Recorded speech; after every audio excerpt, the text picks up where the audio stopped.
আজ বিকেল থেকে মুষলধারার বৃষ্টি হচ্ছে। বৃষ্টি থামার কোনো লক্ষ্যই দেখছি না।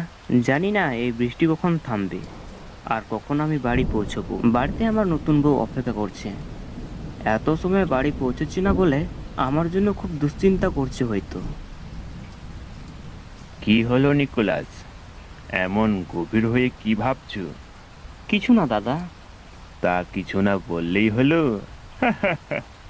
ওই বয়সটা আমি পার করে এসেছি। নিশ্চয়ই নতুন বইয়ের কথা ভাবছো, তাই না? তা এই বৃষ্টিতে বাজারে না আসলেই তো ভালো হতো। বর্ষাকাল শেষ হয়ে যাচ্ছে, কিন্তু এখনো পুঁটি মাছ খাওয়া হয়নি। সুমনি পুঁটি মাছ খেতে খুব ভালোবাসে, তাই তো বাজারে মাছ কিনতে আসছি। কিন্তু এই বৃষ্টিতে কোনো মাছের দোকানেই বসেনি, আর আমিও আটকে গেলাম এই বৃষ্টির কারণে। দুপুর গড়িয়ে সন্ধ্যা হয়ে গেল, কিন্তু এখনো বাড়ি ফিরতে পারলাম না। এত চিন্তা করো না, তুমি আরাম করে বসো, দেখবে কিছুক্ষণের মধ্যে বৃষ্টি থেমে যাবে। দোকানদার লালুর কথায় আমার মনকে শান্ত করতে পারলো না। মনের মধ্যে নানান দুশ্চিন্তা ঘুরপাক খাচ্ছে। ঘড়ির দিকে তাকিয়ে দেখলাম রাত 8টা বেজে গেছে। জানি না আর কত রাত্রে আমি বাড়ি গিয়ে পৌঁছাবো। বর্ষাকালের বৃষ্টি যেন কিছুতেই থামছে না। লালুদা, বৃষ্টি তাহলে কিছুটা কমেছে, এবার তাহলে আমি বাড়ি যাই। সে কি কথা? এখনো তো ঝিরি ঝিরি বৃষ্টি পড়ছে। বাড়ি যেতে যেতেই তুমি তো পুরো ভিজে যাবে। এখনই যদি যাত্রা না শুরু করি তাহলে তো আমি বাড়ি পৌঁছতেই পারবো না।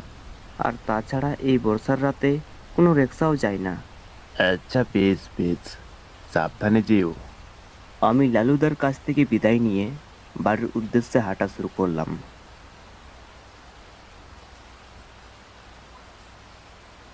পুরো রাস্তা একেবারেই ফাঁকা। আশেপাশে আমার চোখ চাই, কিন্তু কোনো মানুষই দেখতে পাচ্ছি না। চারিদিক থেকে থমথমে পরিবেশ বিরাজ করছে। বৃষ্টির জলে রাস্তাঘাট কাদায় চিটচিটে হয়ে গেছে, আর এই কাদাতে ঠিকমতো হাঁটাও যাচ্ছে না। কেন যেন আমার মধ্যে ভয় করছে, গা ছমছম করছে। অন্ধকার নির্জন রাস্তায় নিজের পায়ের শব্দ নিজেই শুনতে পাচ্ছি। বারবার মনে হচ্ছে আমার পিছনে কেউ আছে। পিছনে ঘুরে তাকাচ্ছি, কিন্তু পিছনে কাউকে দেখতে পাচ্ছি না। এমনি করে আমি ভয় পেতে পেতে অনেকটা পথ চলে আসছি। আরও প্রায় 2 কিলোমিটার হেঁটে চলে গেলে আমি আমার বাড়ি পৌঁছে যাব। হঠাৎ ভয়ঙ্কর একটা কণ্ঠ শুনে আমি চমকে উঠলাম। আমি ভয়ে ভয়ে আশেপাশে তাকাতে লাগলাম, কিন্তু কাউকে দেখতে পেলাম না।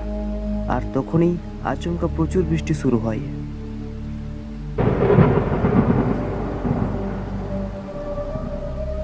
বৃষ্টিতে আমি পুরো ভিজে যাচ্ছিলাম। বৃষ্টি থেকে বাঁচার জন্য আমাদের পুরনো বটগাছের নিচের দিকে যেতে লাগলাম।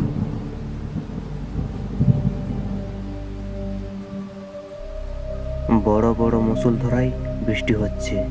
জানি না এই বৃষ্টি কখন থামবে আর কখন আমি বাড়ি ফিরবো। ছাতা সঙ্গে থাকলে আমাকে এই বৃষ্টিতে ভিজতে হতো না, কিন্তু আমি বাড়ি থেকে ছাতা আনতেই ভুলে গেলাম।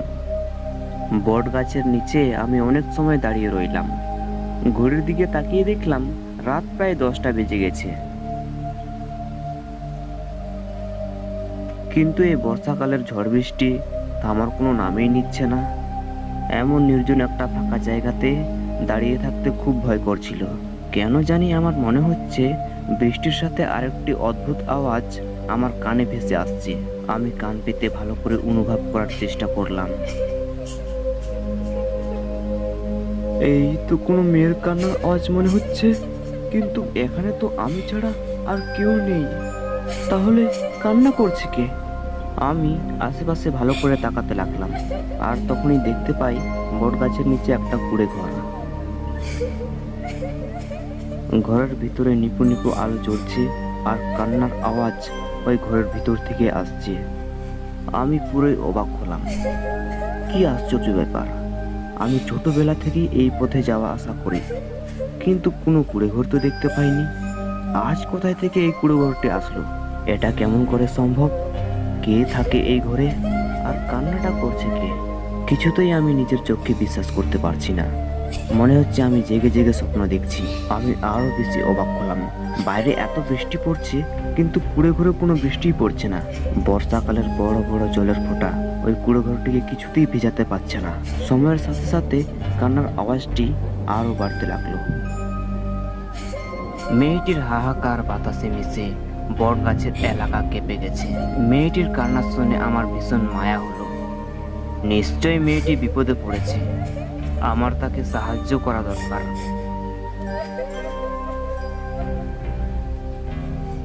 আমি পুরো ঘরটির কাছে এগিয়ে আসলাম। আমি ঘরের সামনে দাঁড়াতেই কান্নার আওয়াজটি থেমে যায়। কি আশ্চর্য ব্যাপার, বৃষ্টিতে আমি পুরোই ভিজে গেছি, কিন্তু বাড়িটা একটুকু ভিজেনি। আর তখনই ভিতর থেকে কেউ বলে উঠল, কে তুমি, আর এখানে কেন আসছো? আমি চমকে উঠলাম। আমাকে না দেখে আমার উপস্থিতি কিভাবে অনুভব করলো? আমি কিছুটা ভয় পেয়ে যাই। মেয়েটি আবারও বলল, কি হলো, কথা বলছো না কেন? দরজা খুলুন। আর ভিতরে কান্না করছে কে? আমি সাহায্য করব। তোমার সাহায্যের কোনো প্রয়োজন নেই, চলে যাও এখান থেকে, আমাকে বিরক্ত করো না। এমন কথা শুনে আমি আর দাঁড়িয়ে থাকার সাহস পেলাম না। আমি সেই বটগাছের দিকে যেতে লাগলাম। কেন জানি আমার আজ খুব ভয় করছে, গায়ে কাঁটা দিয়ে উঠছে। এমন অনুভব আগে কখনো হয়নি। আর এদিকে তো বৃষ্টিও থামছে না, আমি বাড়িও ফিরতে পারছি না। আমি বটগাছের কাছে দাঁড়াতেই মেয়েটি আবারও কান্না করতে শুরু করলো।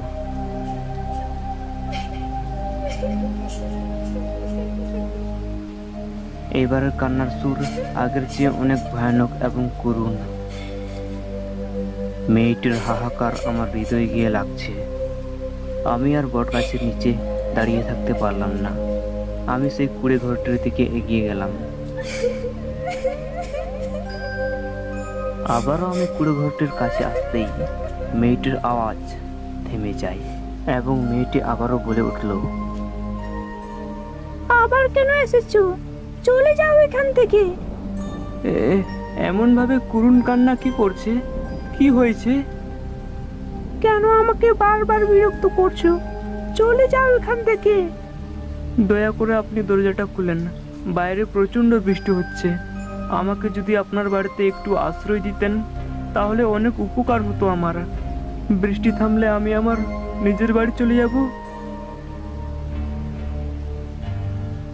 আমি এ কথা বলতেই অপরূপ একটা সুন্দর মেয়ে দরজা খুলল।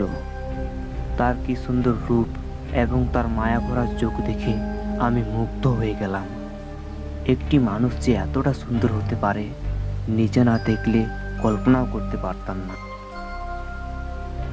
কি হলো, এমন হাঁ করে তাকিয়ে আছো কেন? না, মানে এতক্ষণ কান্না করছিল কে?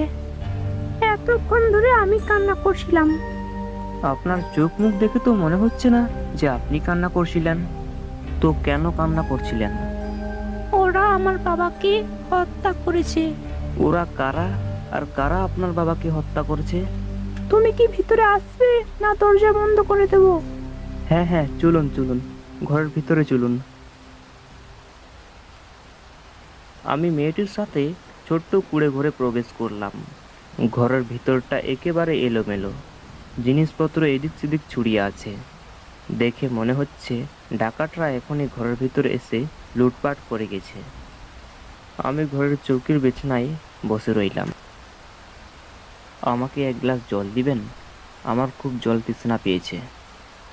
একটু বসো, আমি এখনই জল নিয়ে আসছি। মেয়েটি তখনই জল আনতে চলে যায়।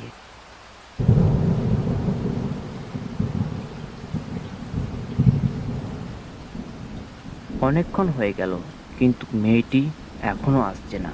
আমার মনের মধ্যে ভয় করতে শুরু করলো। কি ব্যাপার, অনেকক্ষণ হয়ে গেল, মেয়েটি আসছে না কেন?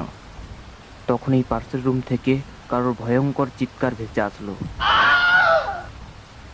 আমি সেই আওয়াজটি লক্ষ্য করে বিছানা থেকে উঠে পাশের রুমে চলে যাই। আমি পাশের রুমে এসে যা দেখলাম সেটা দেখে ভয়ে আমার সারা শরীর কাঁটা দিয়ে উঠল। 3টি মানুষের মৃতদেহ রক্তাক্ত অবস্থায় শুয়ে আছে, আর তার পাশে সেই মেয়েটি দাঁড়িয়ে আছে। সেই লাশগুলোকে দেখে ভয়ে আমার হাত পা হিম হয়ে গেল। তখনই সেই মেয়েটি আমাকে বলল, তুমি এখানে আসছো কেন? আমি তোমাকে আসতে বলেছি? এই এই এই লাশগুলো কার? আর এদেরকে হত্যা করলো কে?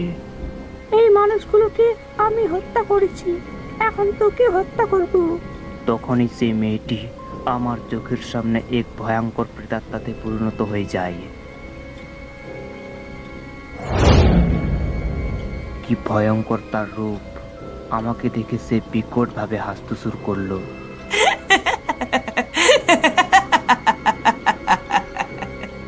তার ভয়ঙ্কর চেহারা দেখে আমি নিজেকে নিয়ন্ত্রণ করতে পারলাম না। আমি তখনই জ্ঞান হারিয়ে মাটিতে লুটিয়ে পড়ি।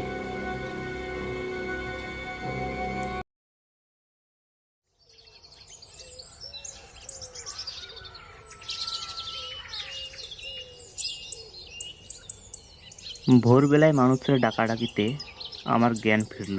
আমি দেখলাম আমার চারিপাশে অনেক লোক দাঁড়িয়ে আছে। কি হয়েছে বাবা? তুমি এই বটতলায় আসছিলে কেন? আর তুমি অজ্ঞান হয়েছিলে কেন? কি হয়েছিল তোমার সাথে? আমি তখনই আমার সাথে ঘটে যাওয়া ঘটনাগুলিকে সব খুলে বলি। সেসব কথা শুনে দাদু বলল, আজ থেকে প্রায় অনেক দিনের কথা। এই বট গাছের নিচে একটি লোক তার সুন্দরী মেয়েকে নিয়ে থাকতো। একদিন ঝড় বৃষ্টির রাতে ডাকাত দলে শিকার হন। ওই ডাকাত দলগুলো মেয়েটির বাবা আর মেয়েটিকে হত্যা করে দেয়। তারপর থেকে প্রতিটি বর্ষার রাতে এখানে ছোট্ট একটা কুঁড়ে ঘর দেখা যায়। এইসব কথা শুনে আমি আর বর্ষার রাতে এই পথে যাওয়া আসা করি না।